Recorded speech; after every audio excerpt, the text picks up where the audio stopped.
អូខេបងប្អូនទាំងអស់គ្នាឥឡូវនេះគឺអីវ៉ាន់ថ្មី stock ថ្មី model ថ្មីបាទកូដថ្មីបាទគឺ Edible Cinnabon Nut បងប្អូនណាកម្លាំងបុកបាស120 វ៉ាត់ឥឡូវយើងធ្វើការបើកប្រអប់ទាំងអស់គ្នាតែម្ដងទៅបងប្អូនបាទយើងបើកប្រអប់មកគឺមានសភៅណែនាំមួយមានម៉ៃពីរដើមបងប្អូនបាទម៉ៃពីរដើមម៉ៃនេះគឺខ្ញុំតេស្តហើយស្រូបសលេងល្អមែនតែនបងប្អូនបាទសំលេងបុកបាសក៏ល្អសំឡេងស្រូបច្រៀងក៏ព្រោះដែរបងប្អូនបាទមកកូននេះបើសិនជាបងប្អូនយកទៅច្រៀងគឺត្រូវតែម្ដងបងប្អូនបាទយកទៅច្រៀងណាមកកូននេះបងប្អូនបាទឥឡូវយើងធ្វើការបើកតែម្ដងទៅមានភ្លើង RGB ព័ទ្ធជុំវិញនេះទៀតបងប្អូនបាទហើយសំឡេងបុកបាសធ្ងន់មានខ្សែស្ពាយមកសាបជាមួយទៀតបងប្អូនបាទខ្សែស្ពាយដូចជានៅក្នុងប្រអប់បងប្អូនតាមតិចនេះបងប្អូនខ្សែស្ពាយសម្រាប់បងប្អូនយកទៅដើរលេងចូលឆ្នាំអីគឺត្រូវតែម្ដងបាទឥឡូវយើងមើលម៉ៃតិចទៅបងប្អូនបាទម៉ៃមានពីរដើមម៉ៃគឺម៉ៃប្រភេទធ្ងន់បងប្អូនស្រូបសលេងបានល្អសំឡេងខ្ញុំហ៊ានធានាថាបងប្អូនយកទៅច្រៀងគឺត្រូវតែម្ដងស្រូបសំឡេង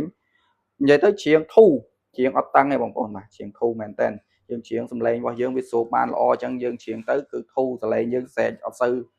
ហត់ស្រែកទេហើយមុខងារ option ជាច្រើនមែនតើបងប្អូនបាទមើលរូបរាងគឺស្អាតខ្ញុំក្នុងតម្លៃត្រឹមតែ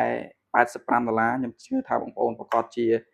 មិនមើលម្លងមកកូដនេះទេបងប្អូនបាទសំឡេងអែមបុកបាសអីគឺធ្ងន់ដូរបាន3សលេងដូចគ្នាថ្មកាន់បាននៅក្នុងប្រអប់គេដាក់មក20ម៉ោងបងប្អូនបាទអញ្ចឹងគឺអែមបាទហើយមានមុខងារកាត់សលេងរំខានឧទាហរណ៍ថាដូចបទចម្រៀងទៅចេញមកវាអត់មានភ្លេងសតទេអញ្ចឹងមាន AE នេះសម្រាប់ផ្ដាច់សំឡេងច្រៀងចេញយើងទុកតែភ្លេងទៅយើងច្រៀងបានបាទមកអែមតាមម្ដងបងប្អូនបាទហើយម៉ៃប្រភេទសាកថ្ម Type C បាទមានពីរដើមជាងមកអែមសម្រាប់បងដែលចង់បានតម្លៃត្រឹមតែ$85ទេយើង free សេវាដឹកជូនបងប្អូនទាំងអស់គ្នាហើយមកកូដនេះបងប្អូនប្រកាសជាស្រឡាញ់ហើយបាទស្រឡាញ់ model នេះហើយគឺស្អាតវីដេអូក្រោយខ្ញុំនឹងធ្វើការ test សលេងជូនបងប្អូនទាំងអស់គ្នានេះខ្ញុំមក review ជូនបងប្អូនតិចទៅហើយខាងក្រោយគឺមានរុនម៉ៃ